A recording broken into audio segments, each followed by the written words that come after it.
Most young adults, when asked what stresses them the most, won't mention money first. They won't mention relationships. They won't even mention failure. They'll mention uncertainty.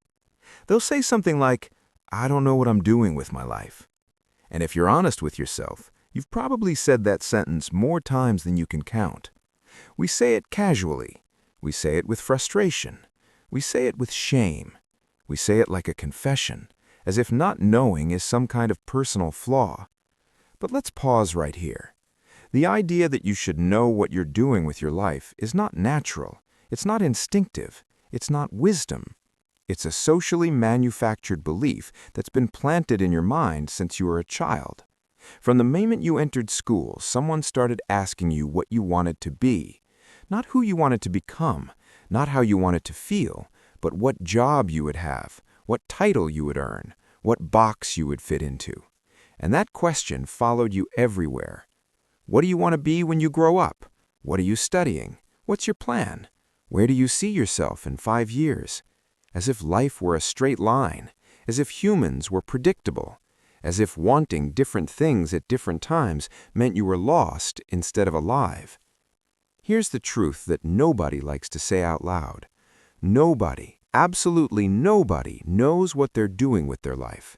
Not your parents, not your teachers, not the people who look confident on social media, not the ones who seem like they have it all figured out. Some people are just better at pretending. We cannot summarize the big picture of our lives because we are still inside it.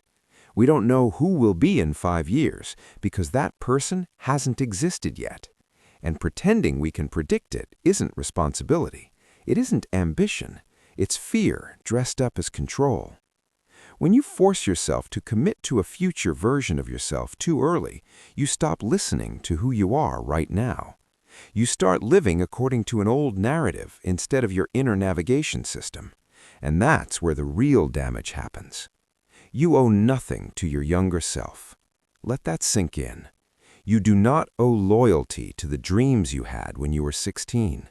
You do not owe consistency to the person you thought you'd be at 20. You do not owe an explanation to the version of you who didn't know what you know now. You are not responsible for becoming the person you once imagined, but you are responsible for the adult you are today. And that's an uncomfortable responsibility because it means you can't hide behind old plans anymore. Ask yourself something honestly. Why don't you have the things you once thought you wanted? Why aren't you the person you once thought you'd be? It's not because you failed. It's not because you weren't disciplined enough. It's not because you're broken.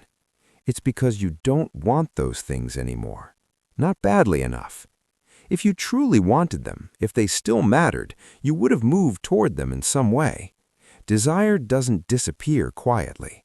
It fades when it's no longer aligned with who you are. And that's not a loss. That's growth.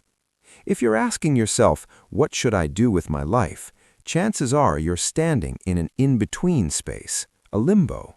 You've outgrown what you used to want, but you haven't yet given yourself permission to want something new. That space feels uncomfortable. It feels empty. It feels like drifting. But it's not nothing. It's a transition. And transitions are supposed to feel uncertain. Here's something we rarely talk about. Thinking you know what you're doing with your life actually makes you smaller. It quiets your hunger.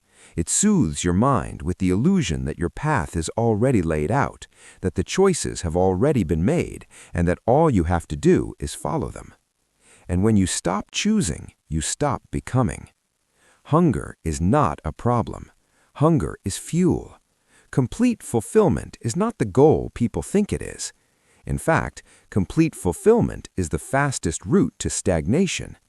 People don't thrive when everything feels settled. They don't grow when there's nothing pulling them forward. They grow when there's curiosity, when there's restlessness, when there's an unanswered question. So forget knowing what you're going to do with your life. That question is too big, too abstract, too heavy. Instead, ask smaller, truer questions. What are you doing today? Who do you love? What holds your attention when no one is watching? What intrigues you enough that you lose track of time? What would you do today if you could be anyone you wanted to be? If social media didn't exist, if comparison disappeared, if no one had expectations of you?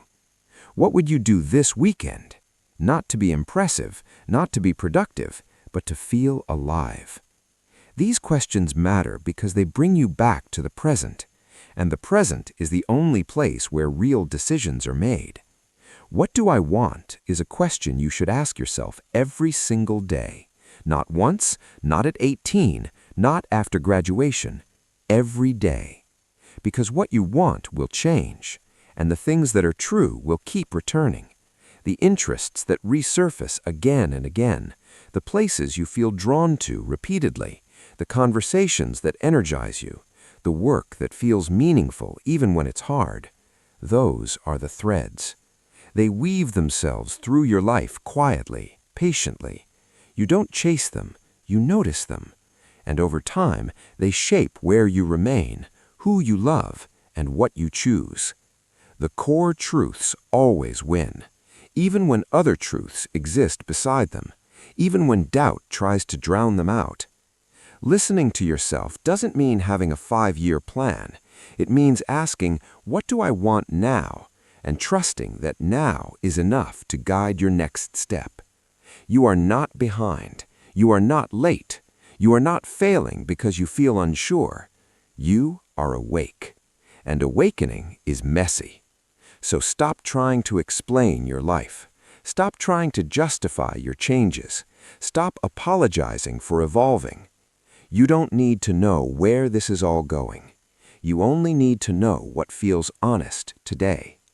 Take the step that aligns with who you are right now, then take another and another. Your life will reveal itself as you live it, not before.